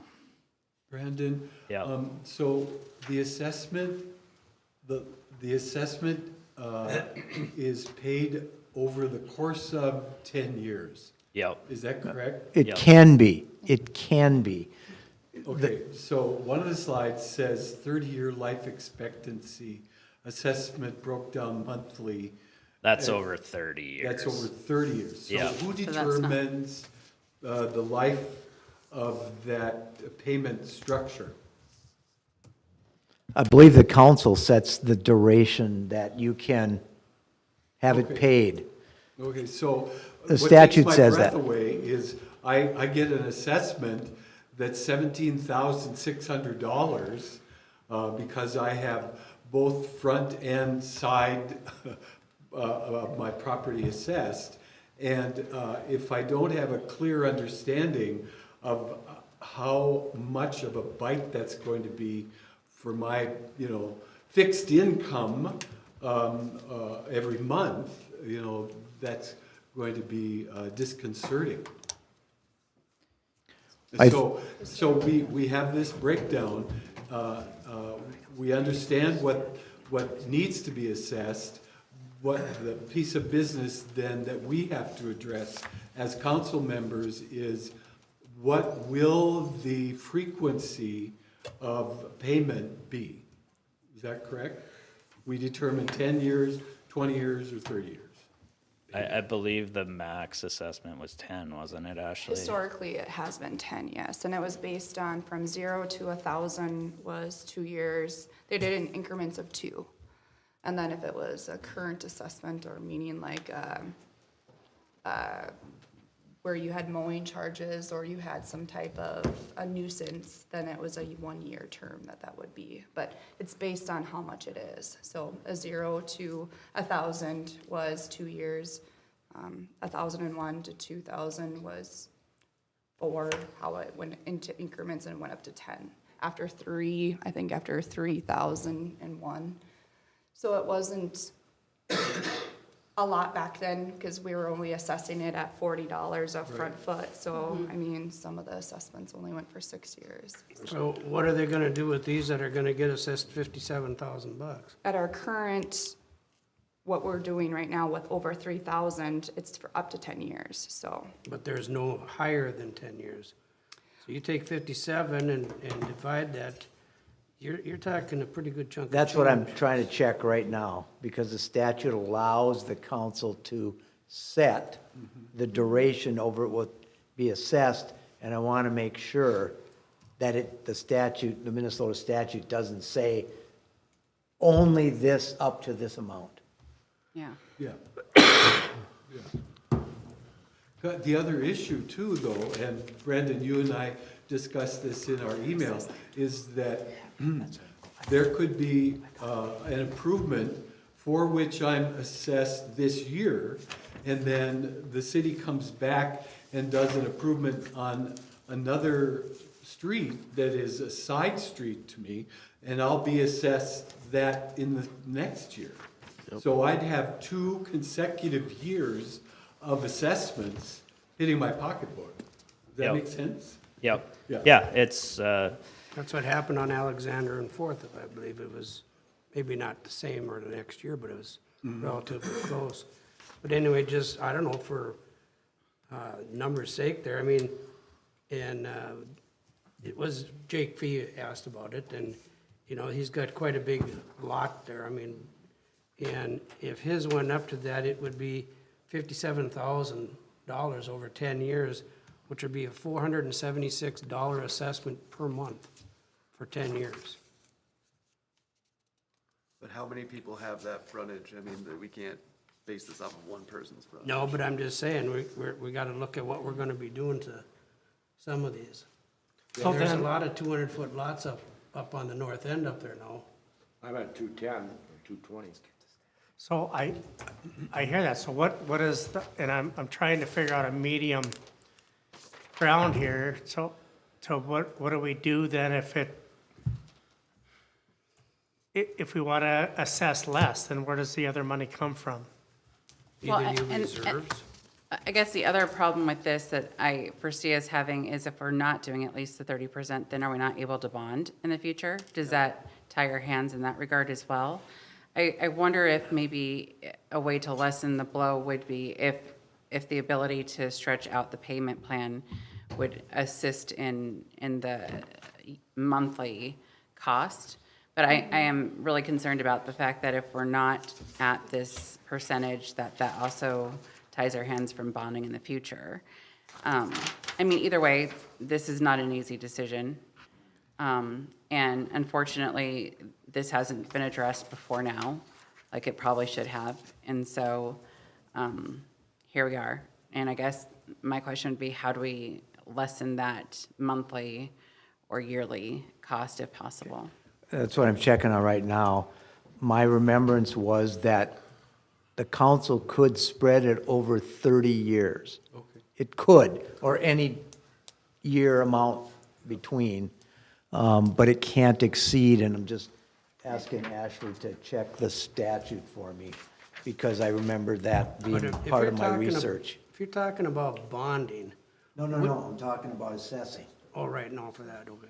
For the 30 I was years. getting back there, yeah. Well, historically, have we sought to go for bonds for a road or street repair? We haven't, but there's times we should. But we Um, wouldn't before either, because we weren't doing 30%. Right, right. So I think that is something that I foresee that would need to be something we consider in the future and that we haven't. But I guess we need to get our ducks in a row in order for that to be the case. So if we assess at 30% in order to qualify for a future bond endeavor, what would the bond do to alleviate the pressure on the consumer? That would spread out the cost, wouldn't it? I mean, it's We already, I'm already being assessed at 30%. Right, no, I'm familiar. That's not gonna go away. Right. What will the bond do? As a resolution. Well, I think it's what we're bonding for and what we're looking to do is the improvements in the city. But it's a bond for street and road repair, right? It's not a bond to build a new building. Well, I don't know what it would all entail. It's not any bond. It's a It would, bond related it would be a bond for a specific purpose to create road repair. road repair, Okay, right? so I just checked the statute here, and we had a call from our city attorney who's watching, who said, Corky, you're right, it's 30 years. Awesome. You can not exceed 30 years to spread that assessment, but you charge interest, and you understand, it would be paid for by the city, and they would recoup those costs over 30 years. But So- I think what he's asking for a bond, if we. Oh, yeah, You bond. guys, you guys were on there, but he said, how would that affect or help the cost if we were to bond that 30%? You know, so would it lower the price of the project, so 30% got lower, or how does Yeah, that work? I think at the end of the day, we're wondering, is it beneficial to be at 30%? And is there a project that would be significant enough that it would need bonding that would somehow alleviate any additional cost to those that would be utilizing those streets or Well, those improvement projects? If you're asking my opinion, it would be beneficial to be at 30%. For one, you recoup a larger amount than you are now. Which is important, yes. Two, should bonding be required, you wouldn't have to go through the process of changing from what you're at to the 30%. You have to do those things by resolution, obviously. So would it be advantageous? In my opinion, and I'm not the judge of this, you all are, it would be advantageous. And I get it, 30% is significant from where we're at, but we're only at where we're at because we set it at a specific dollar amount Right, and didn't revise some it. time ago, and we are up for review. The resolution was passed in 2019, saying it will be reviewed every 3 years. And so you're considering what amount will you assess and how long will you spread it? Well, I think the other question is not just the assessment percentage, but what would be, like, constituents are gonna come to us and ask us, well, what is this, like, what project would be significant enough to, like, be bonded for? And how would that save them money or protect them from any other significant cost? And I think that's what the question we're gonna have to answer at the end of the day. Then you start thinking about too, like Tim was saying, say you bring it out 20 years. So now he's assessed, because I'm the exact same way, in the middle of the block. I'm assessed for, say, my frontage. And that just gives more of a chance to be assessed a second time, the longer that you go out. If it goes past, say, 10 years, but even in 10 years you could get it too. But for sure, if you go out to 15 or you say 20, it gives you more of an opportunity to be assessed twice. You know what I'm saying, Tim? That would be the downfall of spreading it out to try to make it cheaper. You're probably gonna get it hit again. That's certainly possible, but your yearly payment would be much less the longer you spread it. And so you have to decide and weigh and think about that. what is the most Well, I think equitable? if we can go out 30 years, like you say we can, then we should determine like stages of if somebody's getting this amount, then maybe it should be 10. If it's this amount, then maybe we should do 20, and if it's this amount or higher, then maybe we should do 30, Yeah, give them the opportunity to make that decision themselves. right? Did you say themselves, or like we would just have a standard, like? if Well, I it think what was- he was saying that if like what they were assessed was like 15,000, then they would have this many years, and that you would just broaden that staging up to 30 years. And it has to be uniform among properties. Right. You set the level of 5,000, 10,000, one. Right. But it has to be uniform for those numbers. You can't cherry pick parcels. Right, so like I say, we decide as a council what the thresholds are. Yeah. Correct? Fair enough, yes, Like- yes. Like currently, like I said, we 0 to 1,000 is 2 years. And believe it or not, the only reference we had to that was a little 3x5 note card. We couldn't find how that was ever determined, but there it was. I think you'd want to articulate a little more in depth how you or why you arrived at that. And right now, what is the bottom of like the 10-year? So the highest, like, so like it's $3,001 and higher is, Is 10 10 years? is 10 years. Okay. yes. Because again, it was assessed at $40. So you Yeah, can no. kind of see when that might have originated, because a number of projects here, or a number of parcels here would be more than that. Well, I think, down the road, let's say we're gonna do another future housing development. If you're looking at infrastructure, sewer, water, roads, you'd almost have to bond for it. And that's what I was gonna say, the only time that I'm aware of us bonding was before my time for the new groundwater treatment plant. And they bonded for the treatment plant and the wells and the main to come to town, so I that was probably a $10-20 million project, and then, if you bond, I guess in my mind, the only sense bonding makes is if council decides that, let's just say that it's not acceptable for the Woods Addition to wait 5 years for all the roads to get replaced down there. And we bond, I calculated, it's about, if we did it this year at this year's prices, it's $8 million to replace every street in the Woods Addition. So, then in my mind, that makes sense. And then, but at the end of the day, you're not saving anybody anything. You're either taking LGA funds, increasing levies, you got to pay that back at some point. So,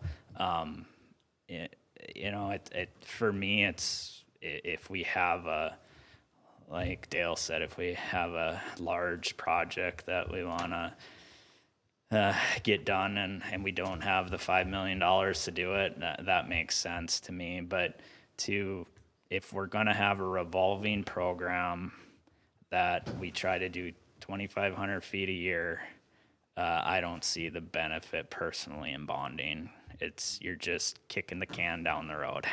And we're kind of here because we kicked the can down the road. And the more money you can pay up front with cash, the better it is for everybody. The city, the landowner, because you you reduce those carrying costs. Even if it's 1%, you've saved those carrying costs. 30% gets us to the quote-unquote net zero at the end of the year, so we're not having to go so heavily into our reserves, correct?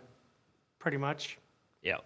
If we do less than that, then like Wayne, like you're talking about, a citywide, the rest of the city, but we don't even know if that's possible to do, right? Correct. If you go lower, the more you'll dig into those reserves, Or increasing the the levy. levy. Now, one of the things, and Wayne, you probably have more knowledge about this than I do, or people who've been on the council. I think originally the $40 was equal to 20 to 25%. Was that kind of the way it was intended? Right, because you figured on your LGA, you figured on your roads, your government roads, state aid, and then you figured out how you're gonna, you know, tie it all together. Right. And it was at $1, like you say, which it probably shouldn't have been. But I mean, because we never went up on any of that over the years. And the tough part about it is where you were fixing the roads and where you weren't fixing the roads. And now you've come to this impasse, and what do you do? Yeah. So it was roughly equal to 25%, the $40. But that's changed, of course, over time. Right, and I don't see where anybody would have a problem with the change over time. It's just jumping to the moon right away here and trying to get caught up all in 1 year. Is there any way we could use some reserves and maybe take that up on a step over, say, 3 or 4 years? Is that not fair, or is that gonna be too much of a headache, or? Yeah, my hesitation with that would be that, so we say, just throwing this out there, that 20% is assessed this year, and the next group of streets next year is 25, and they're like, well, what the heck, you know? And then what about the streets that aren't considered next year? Then they're gonna get the 30%. So like, is there some real? Well, that's what they're getting now. If they didn't get it before, they went from $40 Right, now but to 30%. Right. And it's one big leap. Yeah, no, I understand that. I'm just saying that those who are affected this year versus next year versus the year after, like, how do you pick and choose which of those groups? Each that year get you'd assessed have, the higher each year dollar you'd have the amounts? same argument. Right. Well, they got it for 20%, I Yeah, shouldn't get 25. right, exactly. They got it for The thing 25. is, and this is probably a little off base, but it's who picks these roads that get fixed? Well, they You know? come as a recommendation. I know, and I'm looking at these recommendations, and I'm gonna be against them, but I'm just saying, they recommended doing it for the Woods Edition years ago, and it was all rentals, and they didn't want the rental guys, they were down here in force. All the landlords, they didn't want anything down there because they didn't want to put it into their property. Well, now it's gonna come back to bite you, but over the last few years, who picked what was supposed to get done?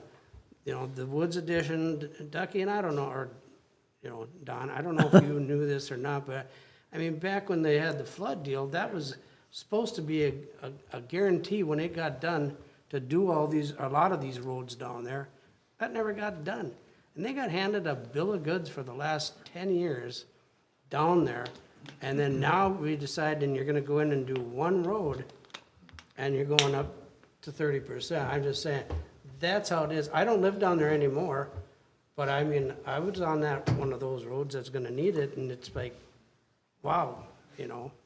And I know it has to change. I know that we're paying for our sins, but it's just, is there a way to make it a little more palatable? So I'm just hearing, you said back in the day, they didn't want the roads to be done, so they had the option at Because the it was 40-foot. it was before this. This is when you're paying, I think the last ones I remember were up on Marshall, and they were like $110, $125 a foot. And so to do that down there, they didn't want to pay that. Well, then when this program changed and we got it down to the $40 a foot, now it's like, yeah, you know, we'll take it. We don't have any curb and gutter. We don't have decent roads. Maybe we can widen them. Maybe we can do this. But they never got chosen down there.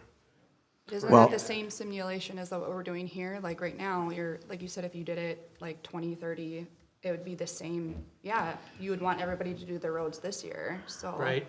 You have to find a common ground here. Pick my road.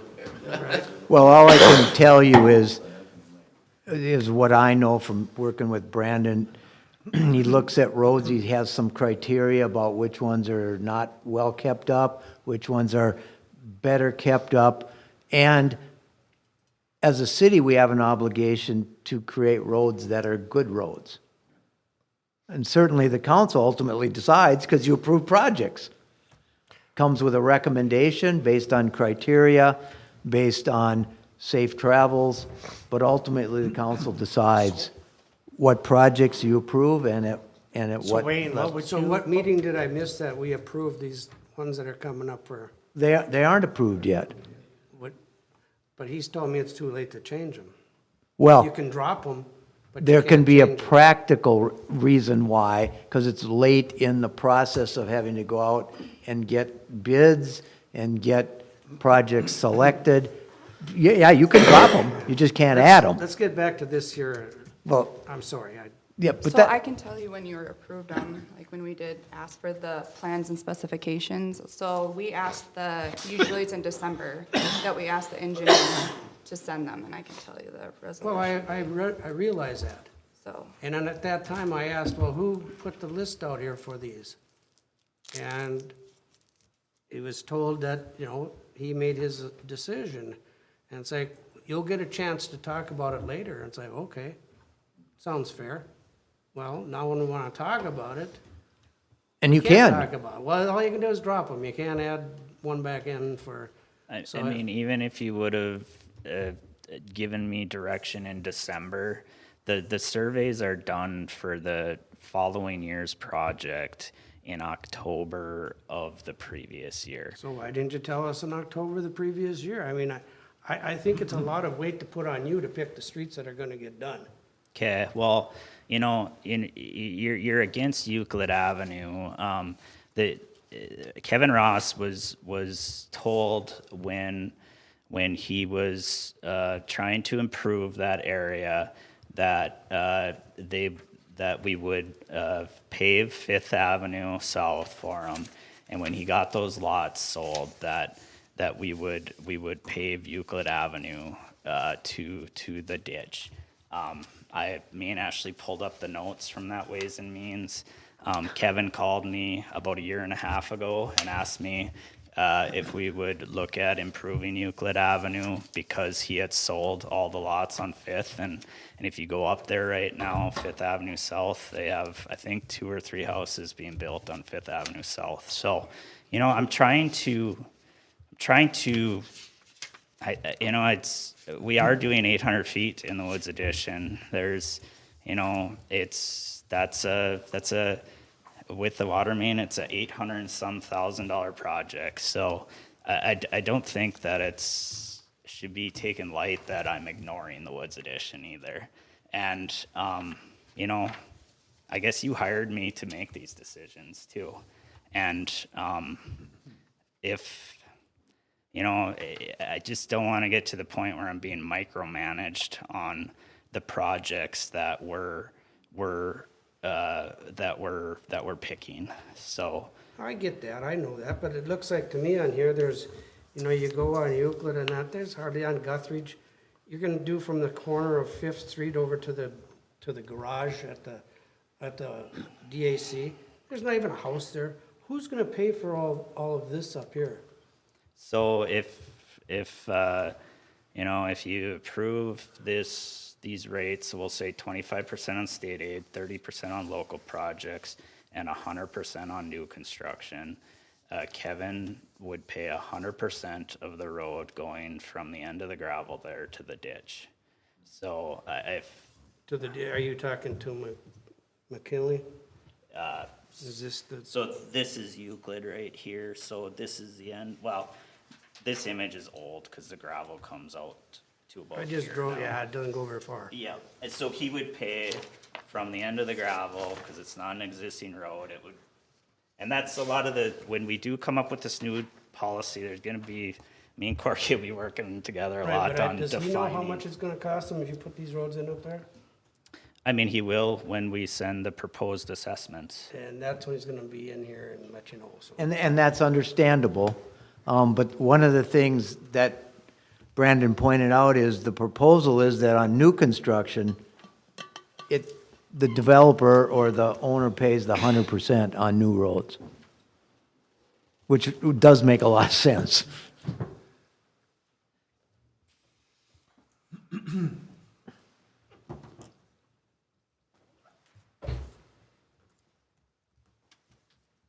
we need So, council's.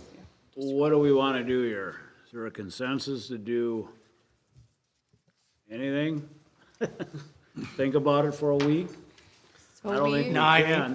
mean, we gotta, in my mind, we gotta get to 30% somehow, whether it's whatever percentage on the assessment and whatever the other money comes from the city as a whole, however we do that.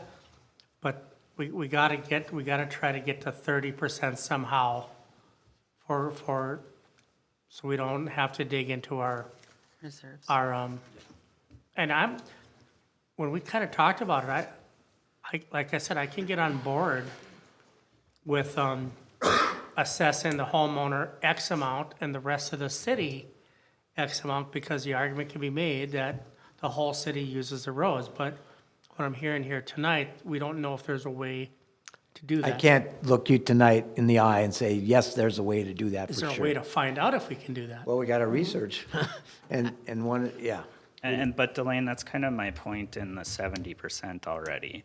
You know, they're already contributing to their taxes for LG. They're already paying their fuel charge for the MnDOT that comes back. They're already paying their water bill that is gonna support this road project. They're already paying their sewer charges that are supporting this project. So to say that we want them to support it more, Okay. I just, that's where I'm coming from. Well, that makes a lot of sense when you put it that way. I get that then. So they're already paying for it in their taxes. In their general taxes, in all these special taxes they already pay, anybody in this community pays those, they're paying towards that 70%. Well, then being good stewards of our community, going less than 30% really isn't an option. Without it, we can't sustain anything less than that, can we? I don't think we can. Well, and one way to look at it is this. When you ask a homeowner to pay 30%, and I understand what you're gonna say, Wayne, I get that, because we've done it so cheap in the past, is it unreasonable or inequitable to ask a homeowner to pay 30% of the street in front and the rest of the community to pay 70%? No. I mean, I'm just think about that. I think it sounds like what I'm hearing here is that I think the importance of having 30% is pretty evident. I think the other part that a lot of us are concerned about is how long they can take to pay that in order to make that more digestible in the payments. And I think that if we are tonight to make a decision to go the 30%, that we also need to make sure that we're providing opportunity to lessen that cost per year in order to make this a more manageable cost per. And you have that constituents. ability.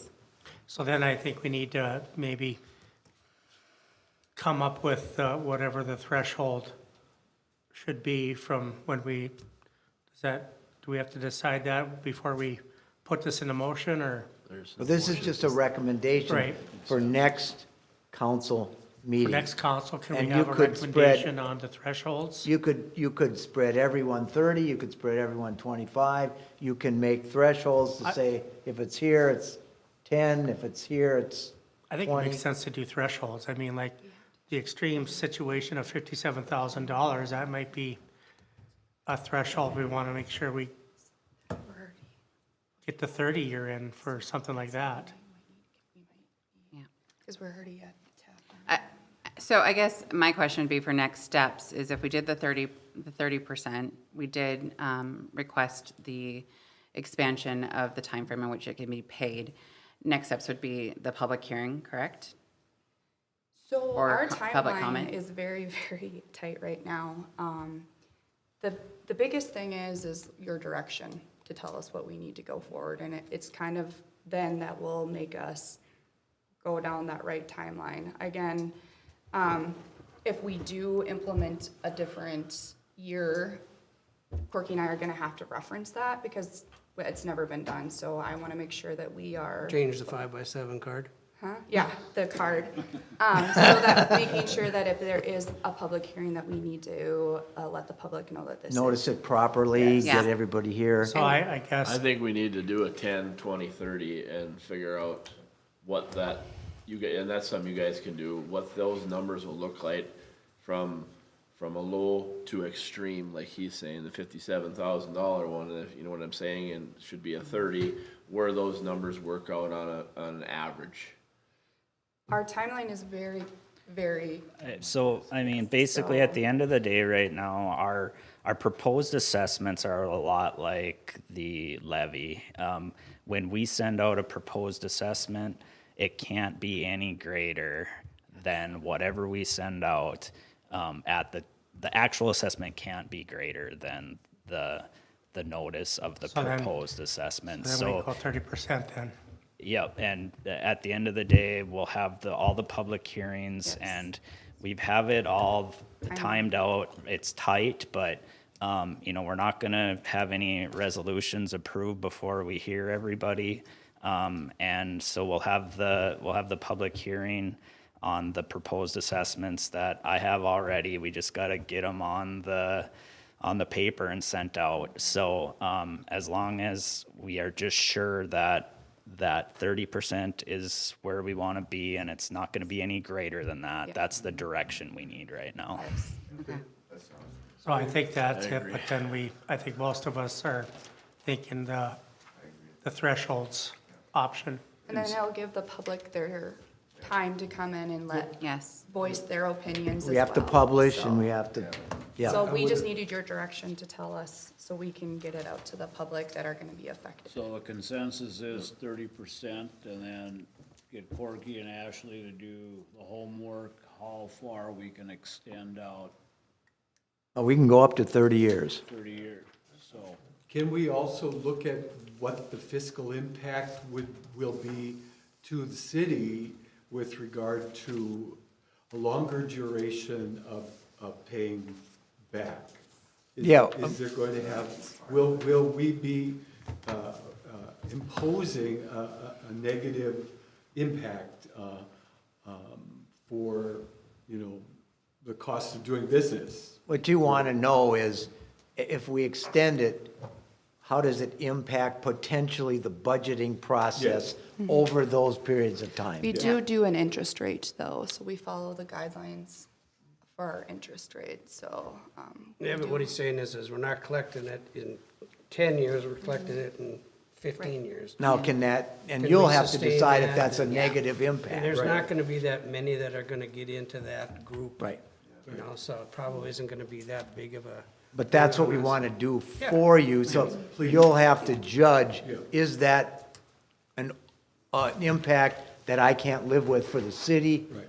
Because we're collecting it too slowly, or is it, yes, that's okay, because we've spread it for a certain number of people? Yeah, Ryan, our finance director, will definitely put that in his wheelhouse. Thank you. Sounds good. So we're good at, Thank you, Brandon. That was good work. Thank you. yeah, thank you, Brandon. No Okay. hard feelings, buddy. I'm good. So, we adjourn? All right, we are adjourned. Thank you, everybody. Thank you all.